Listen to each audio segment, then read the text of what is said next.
أعوذ بالله من الشيطان الرجيم. بسم الله الرحمن الرحيم.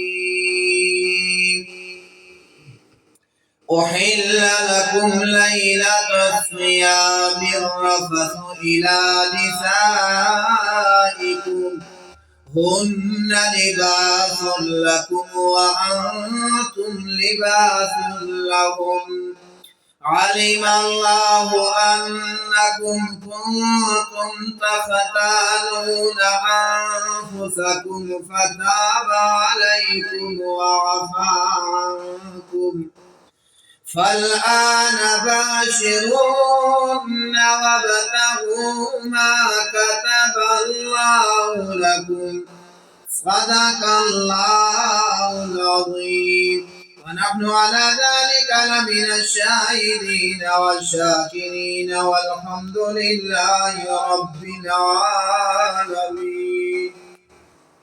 آیت نمبر 177 سے 177 سے ابواب البر کا بیان ہے. بہت آسان ہے، قرآن آپ بھی یاد کر سکتے ہیں. کس کا بیان ہے؟ ابواب البر یعنی نیکیوں کا باب.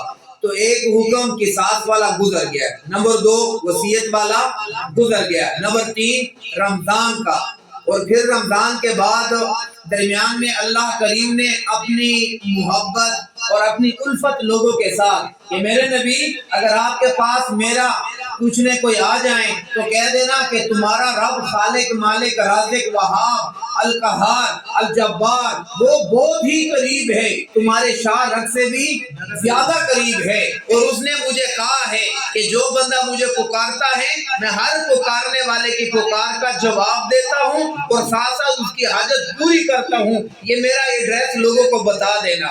پھر دوبارہ یہاں پر اللہ کریم رمضان کے راتوں میں اس امت کو اجازت مل گئی ہے کہ میرے مصطفیٰ کا کلمہ پڑھنے والوں مجھے معلوم ہے اللہ تمہارا جانتا ہے کہ تم سے رات کو خیانت ہوگی، چلو آ جاؤ صبح سے لے کر شام تک تم نے بیوی کے قریب نہیں جانا، جو کھانے والی چیزیں پینے والی جو تم نے محنت کر کے کمایا اس کے قریب بھی نہیں جانا. میری خاطر میرے نبی کے دین اور شریعت کی خاطر میں بہت بڑا بدلہ دوں گا.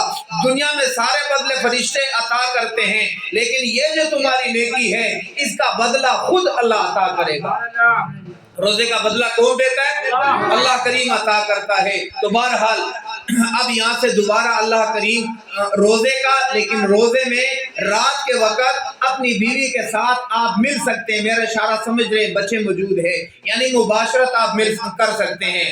تو اللہ کریم نے فرمایا احل لکم حلال کر دیا گیا تمہارے لیے، یعنی ایک کلمہ پڑھنے والوں میرے نبی پر جان اور مال قربان کرنے والوں، لیلۃ الصیام رمضان کے رات کو، الرفث یعنی میلاب، الی نسائکم اپنی بیوی سے، ہن لباس لکم وانتم لباس لہن. اوے کلمہ پڑھنے والوں میرے نبی کے یارو، تا قیامت تک فرمایا وہ تمہاری بیویاں تمہارا لباس ہے، وانتم لباس لہن تم بیویوں کا لباس ہو. ذرا غور کریے گا اس آیت کے ٹکڑے اور جز کو سمجھانے کے لیے ایک مثال دے رہا ہوں. گویا کہ اللہ کریم نے عورت کو، میرے ساتھیوں اللہ کریم نے عورت کو شور کا اور شور کو بیوی کا کیا بنا دیا؟ لباس. بولو کیا؟ اور آپ کو معلوم ہے دنیا میں جب تک لباس پہنے نو تو لباس کی خوبصورتی نظر، اور جب تک کوئی لباس نہ پہنے تو وہ، جب تک کوئی اپنے وجود پر کپڑے نہ پہنے تو وہ کپڑا خوبصورت معلوم ہوا. جتنا مہنگا کپڑا ہو جب تک پہنو گے نہیں تو اس کی خوبصورتی نظر، اور پھر جتنا مرضی اعلیٰ کپڑا ہو، جتنا مرضی جو ہے اعلیٰ کپڑا ہو وہ کوئی پہنے گا تو اس کی خوبصورتی نظر آئے گی، اور جتنا مرضی کوئی اچھا جسم ہو جب تک وہ کپڑے نہ پہنے تو خوبصورت نظر.